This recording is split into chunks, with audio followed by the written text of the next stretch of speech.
Out of the sand haze came an orderly mass of flashing shapes, great rising curves with crystal spokes that resolved into the gaping mouths of sandworms, a massed wall of them, each with troops of Fremen riding to the attack. They came in a hissing wedge, robes whipping in the wind as they cut through the melee on the plain.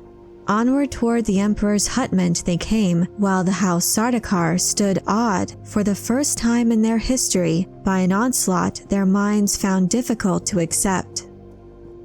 In the world of cinema, it's rare to find films that seamlessly merge grandeur, visual spectacle, and gripping narrative.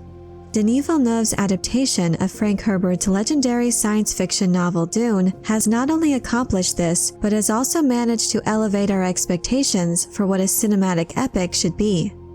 With the promise of Dune Part 2 being an unparalleled war film, fans eagerly await what promises to be a masterpiece in the making. One recent image in particular has given us a tantalizing hint of the sheer scale and grand visual spectacle that awaits. In this video, I'd like to examine and explain this awesome image, exploring how the remarkable events depicted in this pivotal scene pave the way for the grand finale of Frank Herbert's novel. Spoiler warning if you are unfamiliar with the story of Dune. Denis Villeneuve has never been one to shy away from audacious visuals. Given the backdrop of the expansive universe of Dune, it's a match made in cinematic heaven. During the early parts of the marketing campaign, he stated that Dune Part 2 will embody the spirit of an epic war film, which implies an escalation from its predecessor in both narrative tension and visual magnitude. The glimpses we've gotten from the promotional footage certainly reinforce this idea, showcasing sequences filled with action, intrigue, and large-scale conflicts. However, even among these striking visuals, one image stands out, teasing what might be the crowning jewel of Villeneuve's visual feats in Dune Part 2. The photograph in question comes from the Empire magazine exclusive, which presents a scene that is both terrifying and breathtaking, a sandworm violently emerging from the desert.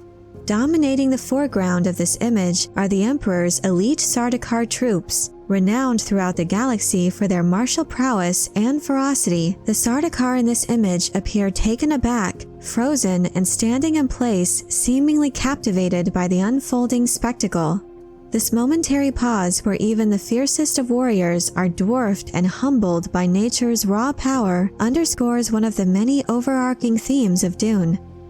Considering the events of the story, this momentous scene likely unfolds in the wake of the Shield Wall's destruction. The Shield Wall has long safeguarded the city of Arrakeen and the surrounding area from the dual threats of ferocious sandstorms and the formidable sandworms.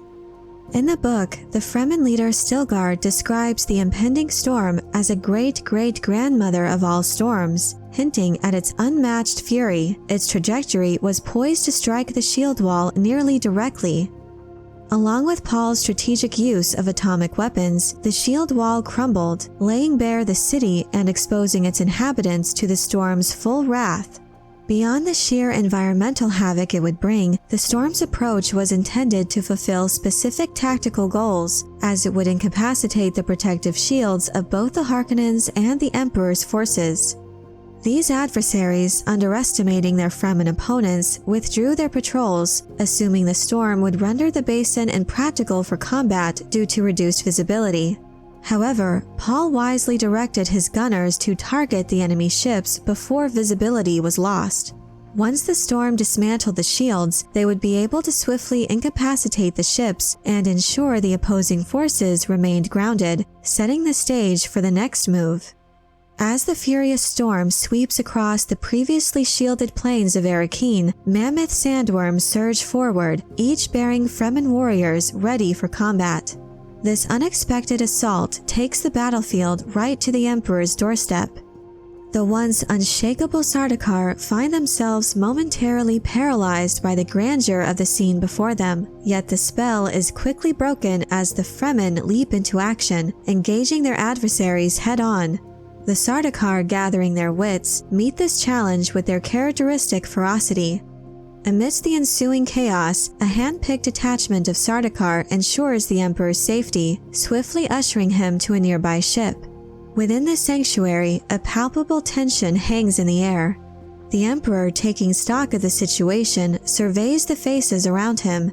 His daughter, Princess Irulan, the enigmatic truthsayer Reverend Mother Gaius Helen Mohayim, and 2 emissaries from the Spacing Guild. The guildsmen cryptically comment on the uncertain outcome of the battle, serving as a cold splash of reality, pulling the Emperor from his dazed state. In that instant, he grasped the fragility of his current standing. A wordless, knowing glance exchanged with the Reverend Mother conveys a shared understanding. They have but one card left to play, the card of treachery. Acting upon this realization, the Emperor summons Count Fenring, a move that subtly indicates the impending intensification of their strategy. This sequence of events sets the stage for the climactic confrontation between Paul and the Emperor, and his much-anticipated duel with the Harkonnens' latest Baron, Feyd-Rautha.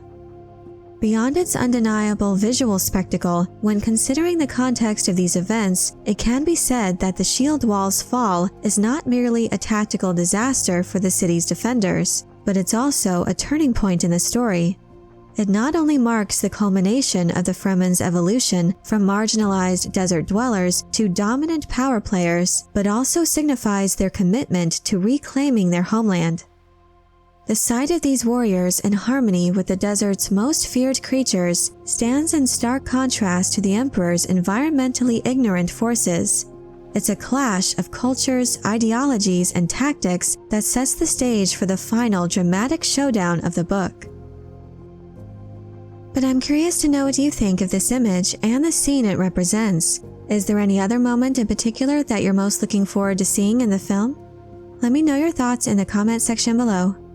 I hope you enjoyed this video. Leave a like if you did, and be sure to subscribe for more Dune and other sci-fi and fantasy news and lore. And if you're looking for other ways to show your appreciation, you can check out my Patreon page, where members get access to exclusive perks. Thank you all so much for your support, and as always, have a very nerdy day.